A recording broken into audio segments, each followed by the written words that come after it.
여러분 안녕하세요. 오죽을 매일 성경 읽기 여호수아서 말씀 묵상을 함께 훈련하고 있습니다. 오늘은 지난 시간에 이어서 여호수아서 2장 8절로 22절을 함께 묵상하도록 하겠습니다. 여러분이 꼭 먼저 하시고 또 함께 들으면서 또 좀 도움을 조금이나마 받으시면 좋겠습니다. 꼭 먼저 하시면 좋겠습니다. 오늘은 이제 5번째 단락인데요. 여호와 안에 있는 피난처, 라합 이야기지요. 이 왕에게 온 그 사자들을 돌려보내고 그들이 이제 잠자기 전에 라합이 지붕에 올라가서 그들에게 말합니다.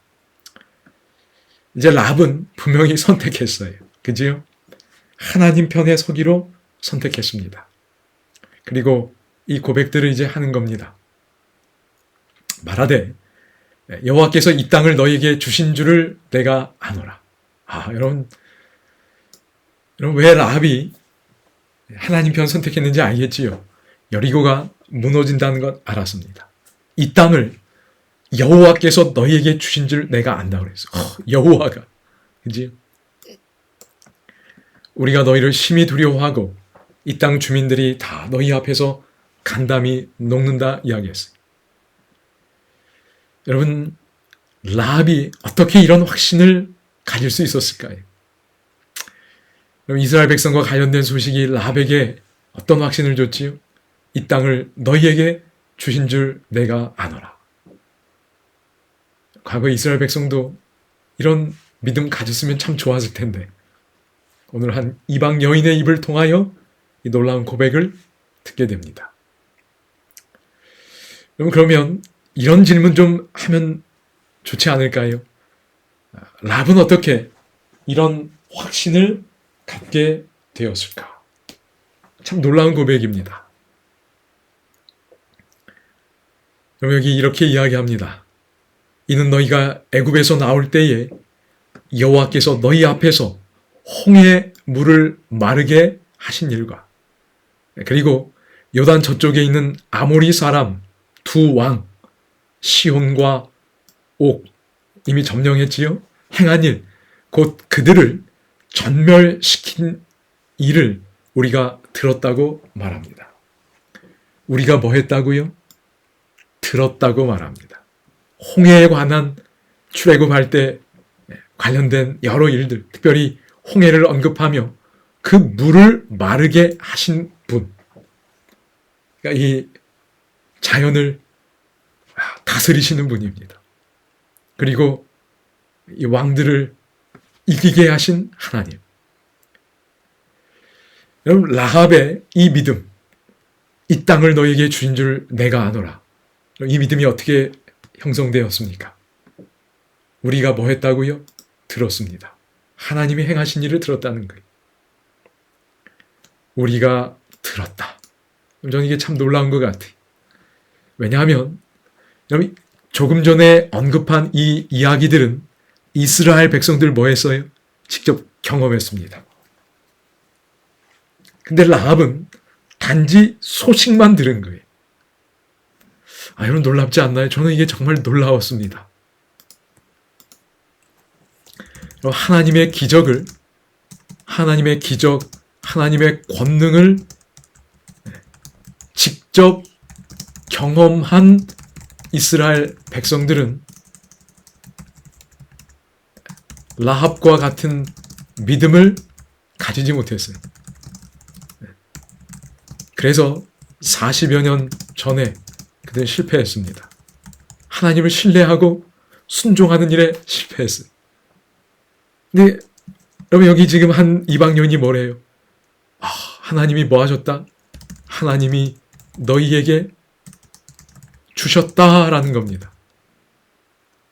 근데 라합은 직접 경험한 것이 아니고 어떻게 했어요? 단지 우리가 들었다는 겁니다. 여러분 지금 다 이해할 수는 없는 것 같아요. 근데 우리는 뚜렷한 대조를 보는 겁니다. 직접 경험한 이스라엘도 심지어 실패했지만 소식만 들은 라합은 놀라운 믿음을 갖게 되었습니다. 여러분, 믿음이 어떻게 생기는가? 로마서 10장 17절은 믿음은 뭐에서 난다 그러지요? 맞습니다.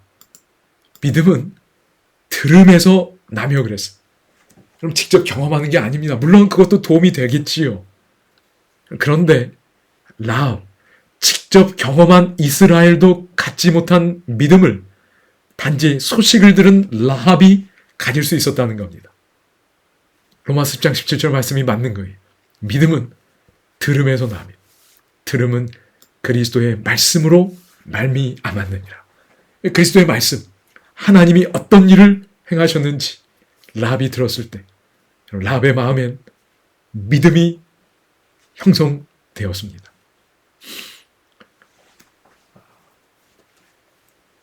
이걸 좀 잘 기억하시고 오늘 우리도 하나님의 말씀을 계속 들어야 됩니다. 그러면 믿음은 생기고 자라납니다. 특별히 우리 다음 세대들에게 잘 들을 수 있도록 저희가 도와줘야 됩니다. 그러면 하나님이 그들에게 믿음을 넣어 주실 것입니다. 그러니까 하나님의 영역이 어쨌든 저희는 그들이 그리스도의 말씀을 잘 듣도록 도와주어야 합니다. 저는 이 부분이 정말 제게 참 너무 아주 강하게 다가온 부분입니다. 계속 이렇게 이야기하지요. 핵심이 되는 이제 라합의 고백입니다. 계속됩니다. 우리가 듣자 곧 마음이 녹았고, 여기도 말하지요. 우리가 뭐 하자? 정말 들은 거예요. 우리가 듣자 곧 마음이 녹았고 너희로 말미암아 사람이 정신을 잃었나니 너희의 하나님 여호와는 위로는 하늘에서도 아래로는 땅에서도 하나님이시니라. 참된 하나님이라는 고백이 여기 나오고 있습니다. 여러분, 이 부분에 이제 하이라이트지요.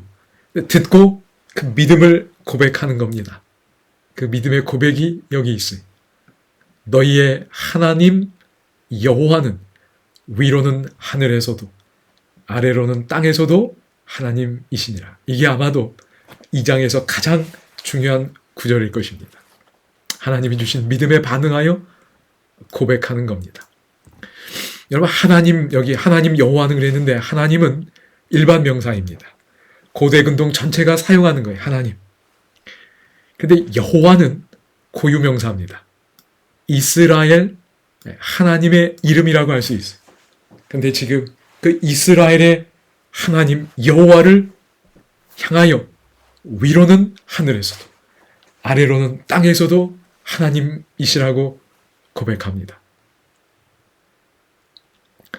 이 표현은 예를 들어 신명기 5장 8절에 보면 여러분이 한번 직접 보시기 바랍니다. 오직 하나님만 경배받으시기에 합당한 분이라는 그런 맥락에서 사용되는 표현입니다. 하나님만 경배받으실 분이라는 거예요. 그러니 이제 라합이 하나님을 예배하는 자로 자기 자신을 두는 겁니다. 그는 하나님이 하시는 일을 듣고 경외심을 갖게 되었어요. 그리고 그 하나님을 오늘 고백처럼 믿음으로 고백하게 됩니다. 그리하여 우상을 버리고 유일하신 참 하나님을 경배하겠다는 고백입니다. 민족을 초월하여 온 우주 만물을 다스리시는 참된 하나님, 그 창조주 하나님을 경배하겠다는 고백이라고 생각이 됩니다. 그리고 그 하나님 안에서 이제 피난처를 찾게 됩니다. 내가 너희를 선대하였은즉 너희도 내 아버지의 집을 선대하도록 여호와로 내게 맹세하고 내게 증표를 내라. 그리고 나의 부모와 나의 남녀 형제와 그들에게 속한 모든 사람을 살려주어 우리 목숨을 죽음에서 건져내라. 여러분, 하나님을 향한 믿음을 고백한 라합이 이제 구체적으로 요청한 것이 무엇이었나요? 맞습니다. 살려달라는 거지. 라합은 하나님의 자비를 구합니다. 지금까지 있었던 많은 일들, 그리고 이 정탐꾼이 자기 집에 온 이 모든 것이 하나님의 자비라고 생각했을 것입니다. 그리고 그 하나님의 자비를 구합니다. 특별히 맹세하고 증표까지 달라고 구합니다.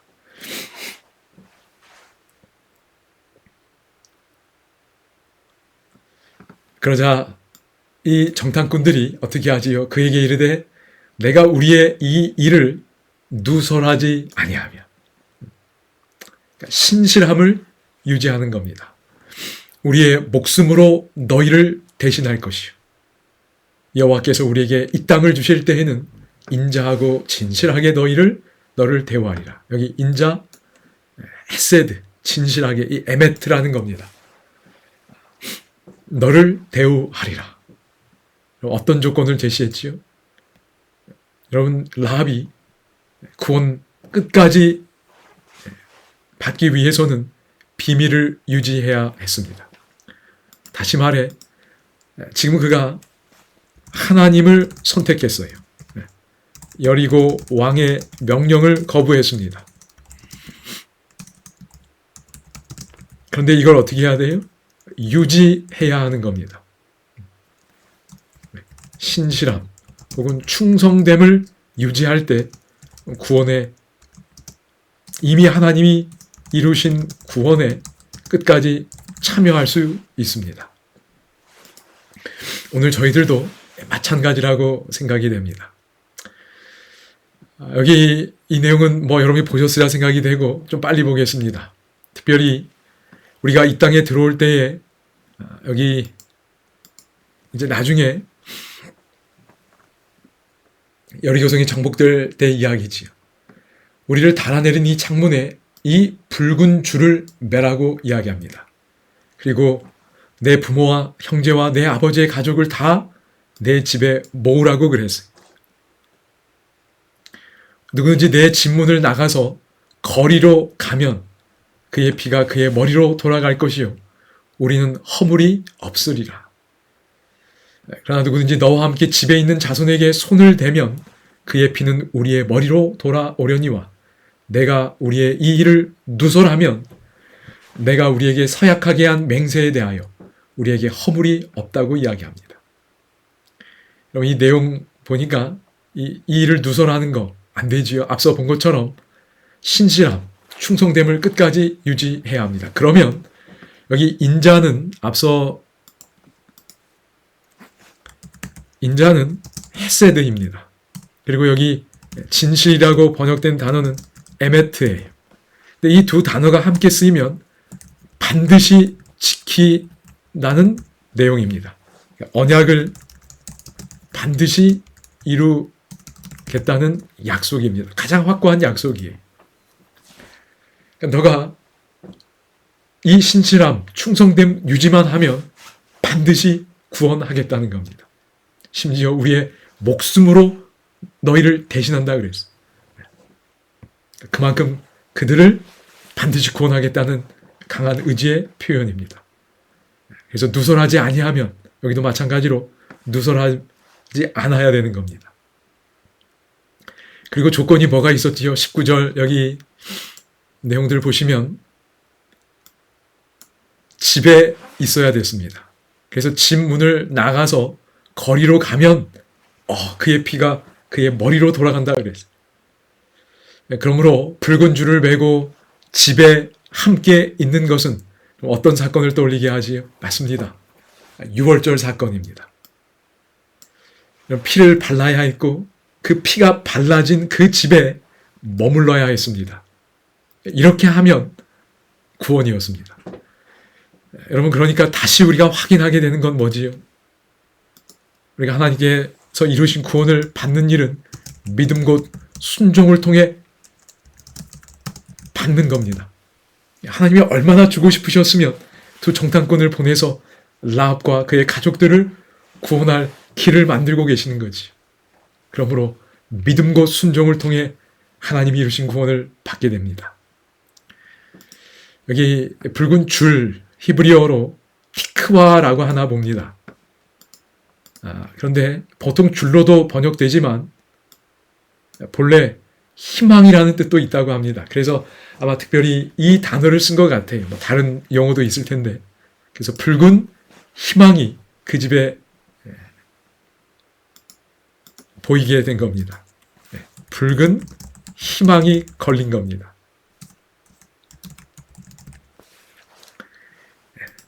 유월절 사건처럼 말이지요. 하나님께서 오늘 우리에게도 이 분명한 징표를 주셨습니다. 그리스도의 십자가. 그 십자가가 오늘 우리 마음속에 늘 살아있고 늘 머물러 있는 한 여러분 하나님께서 우리를 구원하실 것입니다. 붉은 희망을 늘 바라보며 살아가시면 참 좋겠습니다. 앞서 봤던 내용입니다. 네. 그래서 여러분 라합이 어떻게 하지요? 라합이 이르되 너희의 말대로 할 것이라 하고 그들을 보내어 가게 하고 붉은 줄을 창문에 매니라 그랬어요. 아마 여러분 뭐 나중에 한참 있다 맸을까요? 그러지 않았을 것 같아요. 붉은 줄을 그 붉은 희망을 아마 바로 매지 않았을까 싶습니다. 이제 그의 집은 희망이 있는 가정, 구원의 약속이 있는 가정이 되었습니다. 이제 그들은 갔습니다. 산에 이르러 뒤쫓는 자들이 돌아가기까지 거기에 사흘을 머물렀습니다. 뒤쫓는 자들이 그들을 길에서 두루 찾다가 찾지 못하니라. 이렇게 사흘을 머물고 다시 돌아왔습니다. 그러니까 이렇기 때문에 여러분 예전에 말씀드렸었지요.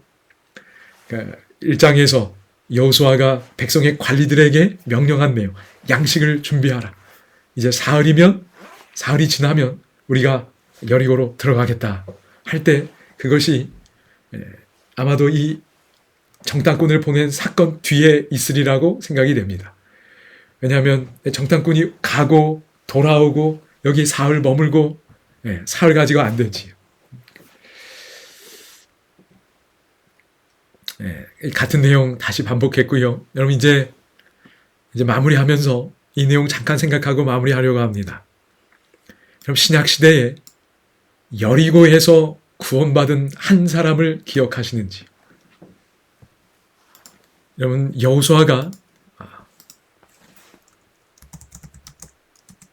여호수아의 이름이 헬라어로 뭐라 그랬지요? 맞습니다. 이에수스 대략 이런 내용입니다. 누구에게? 맞습니다. 이게 예수님입니다. 지저스. 그러니까 헬라어로 번역된 이에수스를 보면 이게 정말 예수님인지 아니면 구약의 여호수아인지 같은 발음입니다. 이에수스. 그러므로 예수님은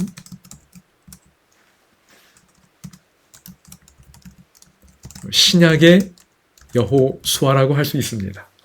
그래서 가급적이면 여러분이 자꾸 예수님을 떠올리면 좋을 것 같아요. 여리고성에서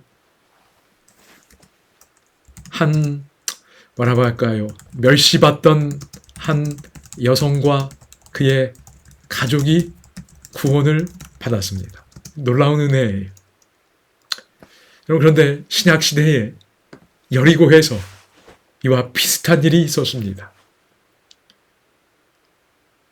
그럼 누구지요? 맞습니다. 예수님이 예루살렘으로 가는 도중에 어딜 지나가셨어요? 여리고를 지나가셨습니다. 그리고 그때 한 사람을 만나시고 그에게 구원을 약속하셨어요. 그 사람이 누구지요? 맞습니다. 삭개오예요. 여러분 삭개오는 예수님에 대하여 듣고 있었어요. 소식을 들은 겁니다. 마치 라합이 여호와가 이루신 그 소식을 듣고 믿음이 새롭게 일어난 것처럼 삭개오도 예수님 소식을 듣고 새로운 희망과 믿음이 일어난 겁니다. 특별히 삭개오는 어떤 소식을 들었는가? 배척받는 계급의 사람들에게 친절한 거예요. 여러분 예수님은 정말 친절하신 분이었습니다. 이 배척받던 사람들이 이런 친절을 생전에 받아본 적이 없는 거예요. 근데 예수라는 그분에게서 그 친절을 받는 겁니다. 공손하게 대하시는 분, 그 소식이 멀리 멀리 퍼진 겁니다. 그 소식을 누가 들었어요? 삭개오가 들은 겁니다. 그 소식을 듣자 이 세리장의 마음속에도 보다 나은 생애를 살고자 하는 욕망이 일어난 거예요. 하나님이 주신 선물이 그의 마음에 들어오기 시작하는 겁니다. 여러분, 우리도 아까 저희가 나눴던 것처럼 여러분, 예수님의 이야기를 자꾸 들어야 합니다. 그분이 하시는 일, 그분의 품성은 그분의 생각, 그분의 행동, 그분이 관계 맺는 것, 이런 것들이 품성이에요. 이걸 자꾸 들으면 오늘 우리도 라합처럼 그리고 삭개오처럼 전혀 다른 새로운 삶에 대한 희망, 믿음이 일어납니다. 그래서 라합처럼 행동하게 돼요. 그럼 삭개오처럼 행동하게 됩니다. 뽕나무 위로 올라가요. 예수님 보고 싶어서. 그리고 과거의 잘못된 행위 다 버립니다. 그런 놀라운 변화가 일어나게 되어 있습니다. 믿음은 들음에서 온다는 것 꼭 기억하시기 바랍니다. 직접 경험한 이스라엘도 그런 믿음 갖지 못했어요. 그런데 소식을 들은 라합, 삭개오는 그 믿음 가졌습니다. 그래서 예수님도 뭐라 그러셨어요? 오늘 구원이 이 집에 이르렀다 그랬어요. 라합도 그 집에 구원이 이르는 겁니다. 붉은 희망이 있는 그 집에 머무른 모든 사람들 구원받은 것처럼 말이지. 이 사람도 아브라함의 자손이 되었습니다. 라합도 어떻게 됐지요? 맞습니다. 라합, 보아스의 엄마가 됐어요. 다윗의 할머니가 되는 겁니다. 그리고 결국 예수님의 조상이 됐어요. 놀라운 일이 하나님의 가족이 된 겁니다. 이제 오늘 내용을 마무리하면서 여러분 이제 중심사상 보겠습니다. 뭐 좀 긴데요.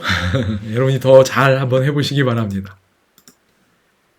잃은 자를 찾으시는 하나님은 오늘도 그의 소식을 보내셔서 그의 말씀을 보내셔서 사람들이 듣고 믿음으로 순종함으로 하나님의 가족이 되게 하신다. 여러분, 우리 하나님은 오늘도 지금도 이 일을 하고 계심을 믿습니다. 이제 갈라디아서 말씀입니다. 너희가 다 믿음으로 말미암아. 이 믿음 어디서 왔어요? 그분이 보내신 소식을 들으면 이게 생깁니다. 그리스도 예수 안에서 하나님의 아들이 되었으니 하나님의 자녀가 되는 겁니다. 누구든지 그리스도와 합하기 위하여 침례를 받은 자는 그리스도로 옷 입었느니라. 삭개오 세리가 되었든 기생 라합이 되었든 어떤 삶을 살았든